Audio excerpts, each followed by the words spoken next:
এক ব্যক্তি প্রতিদিন নিউ টাউনের একটা পার্কে এসে বসতেন। আশ্চর্যের বিষয়, তিনি সবার নাম মনে রাখতেন, শুধু নিজের নামটাই মনে রাখতে পারতেন না।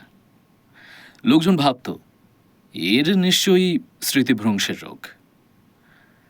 একদিন একটা ছোট্ট মেয়ে এসে তাকে জিজ্ঞেস করল, আচ্ছা দাদু, তোমার নাম কি? লোকটা একটু হেসে বললেন, মনে নেই মা, তবে কেউ যদি ভালোবেসে ডাকে আমি তখন তাকে সাড়া দিই। মেয়েটা প্রতিদিন তার পাশে বসে তার সঙ্গে গল্প করত, অনেকটা সময় কাটাতো, কখনো ছবি আঁকত, কখনো আবার তাকে গান শোনাতো। এভাবে ধীরে ধীরে পার্কের সবাই তাকে একটা নাম দিল, আপনজন।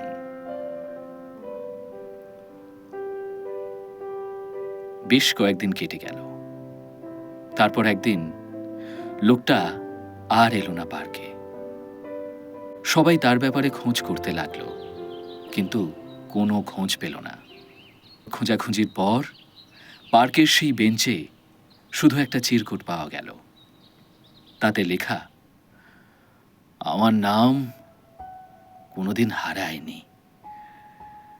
আসলে আমি শুধু দেখতে চেয়েছিলাম মানুষ নামটাকে মনে রাখে নাকি আমাকে।